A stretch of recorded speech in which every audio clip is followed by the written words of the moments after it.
Terima kasih karena telah melanjutkan proses pembelajaran pada video ketiga ini. Teman-teman, dalam video ketiga ini kita akan membuat diagram garis. Nah, diagram garis ini diperuntukkan untuk menunjukkan data tren ya, dari waktu ke waktu. Baik, langsung saja kita beralih kepada Microsoft Excel kita. Nah, ini jika sebelumnya tadi data diagram ini sudah kita buat ya, ini diagram batang. Selanjutnya mari kita buat diagram diagram garis ya, yang bentuknya bisa bentuk tren ya, tren intensitas ataupun tren data yang sifatnya waktu ke waktu. Nah, kita bisa buat, misalnya kita ambil contoh tahun saja ya. Misalnya kita ambil tahun 2014 gitu, kemudian 2015 seperti itu ya. Kemudian kita blok di sini. Nah, kita klik yang di bawahnya ini, yang hitam yang ini ya, agak tebal ini, kita geser ke bawah. Nah, kita buat sampai tahun 2024 misalnya gitu ya. Oke, 2024. Nah, kemudian kita beri saja jumlah, misalnya jumlah dokumennya ataupun jumlah intensitasnya, misalnya di tahun 2014 itu ada 34 misalnya begitu ya. Kemudian di sini ada 41 misalnya begitu. Kemudian ada 43. Kemudian naik lagi, turun lagi ke 39 misalnya begitu ya. Kemudian 50. Ini nanti disesuaikan dengan data teman-teman masing-masing ya. Nah, ini kemudian 76. 2020 misalnya di bawah sini, kemudian turun lagi menjadi 58 misalnya seperti itu ya. Kemudian masuk lagi di sini menjadi 30, menjadi 75 misalnya seperti itu. Nah, kemudian menjadi 78 dan menjadi 79 atau misalnya 81 ya. Nah, ini teman-teman, kalau misalnya data tahunnya sudah selesai seperti ini ya, kita blok saja. Nah, kemudian kita masuk ke insert ya. Kita masuk ke insert, kemudian kita masuk ke recommended chart atau langsung ke di sini line ya, garis seperti ini, insert line of area chart. Oke. Nah, kalau saya masuk ke sini coba. Nah, di sini ada beberapa visualisasi data yang bisa dilihat. Oke. Nah, kemudian recommended chart kita klik. Nah, recommended chartnya bisa terlihat seperti ini teman-teman. Kita pilih yang ini atau pilih yang ini juga boleh ya. Saja, sudah saya ambil yang paling atas ini. Oke, kita klik OK. Nah, sama halnya dengan data di atas tadi ya. Kita pertama-tama kita ganti dulu fontnya deh ya. Kita klik, kemudian kita ganti fontnya ke Times New Roman ya. Kemudian title ini juga kita hapus teman-teman, titlenya kita hapus. Kemudian di data ini ya, kita tarik ke samping sini sedikit. Nah, jadi menunjukkan secara utuh tahunnya. Kemudian kita kasih skornya ya. Kita kasih skor itu setiap tahunnya. Kita klik di chart design, kemudian pilih dulu deh ya, bayangan-bayangan seperti ini menarik ya. Saya lebih suka yang ada bayangan-bayangannya.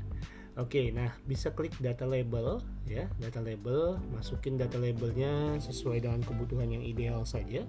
Menurut saya memang above ini menjadi pilihan yang paling baik ya. Ya, boleh below juga boleh, atau data call out juga boleh, tapi saya pilih above saja. Nah, pilih above seperti ini ya. Nah, kalau misalnya kita pengen melihat, ini kan datanya garisnya ke samping ya, kita misalnya pengen tambah gitu, tambah garisnya X-nya ini ada di belakangnya gitu ya. Nah, kita bisa pilih ini grid lines ini misalnya primary ya. Nah, seperti ini bisa ke atas seperti itu. Nah, kita pilih klik di sini juga boleh. Nah, atau primary seperti ini. Nah, ini cantik ya, kotak-kotak seperti ini. Nah, kalau sudah teman-teman, bisa dibuat juga trend line-nya. Misalnya trend line-nya mau dibuat trennya meningkat atau tidak, kita bisa bikin gambar di situ, tambahkan. Nah, ini juga bisa kita drop lines-nya, kita tambah di bawahnya misalnya begitu ya. Ada drop line seperti ini, jadi ada garis untuk istilahnya menjadi tiang daripada grafiknya gitu ya. Jadi sesuaikan saja dengan kreativitas masing-masing teman-teman semua. Oke, kemudian ini kita bold ya. Nah, seperti ini. Oke, kita bold seperti itu. Nah kemudian kita pastikan lagi, nah ini tadi berubah ya ternyata ya, kita pastikan lagi Times New Roman. Oke, kita pastikan lagi bold. Nah seperti ini teman-teman. Oke, nah jika sudah seperti ini, kita klik copy ya, kita buka Microsoft Word-nya kembali. Nah tadi saya lupa di sini teman-teman, kita harus menyajikan sumbernya. Nah kalau misalnya memang sumber ini dari dokumen resmi ya, maka kita sebutkan misalnya indeks ketahanan pangan, atau misalnya Badan Pusat Statistik seperti itu ya. Nah ini tahun berapa saja, misalnya tahun 2020 tadi kan, kemudian ada tahun 2021 ya, kemudian 2023. Nah akan lebih elok jika teman-teman menyajikan sumber ini dengan menggunakan Mendeley gitu ya, artinya mengutip supaya nanti masuk di dalam referensinya ketiga dokumen ataupun ketiga sumber data yang menghasilkan skor-skor ini.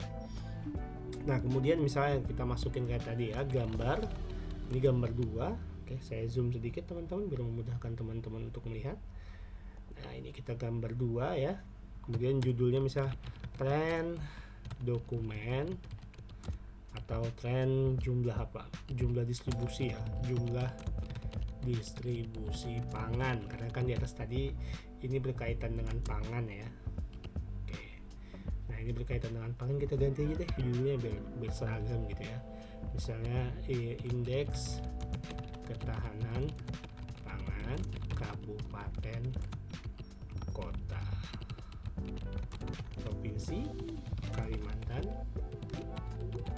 Timur. Nah seperti itu teman-teman. Oke, kita blok, kemudian kita buat menjadi tengah seperti ini. Nah seperti itu ya. Kemudian ini gambar kedua tadi kita paste saja di sini. Nah ini kita pilih ini. Nah seperti ini. Kemudian sumbernya boleh ikut diambil saja di sini ya. Kemudian paste sumber. Nah seperti itu. Kita ganti di gambar sampai ke sumber, kita ketengahkan. Nah seperti ini ya teman-teman ya. Jadi kita sudah menyelesaikan dua visualisasi data. Pertama data grafik batang ya, kemudian diagram batang, kemudian grafik diagram garis. Oke, nah grafik garis seperti ini. Oke teman-teman, sampai bertemu lagi di tutorial keempat terkait dengan visualisasi data selanjutnya. Sampai ketemu dan tetap semangat.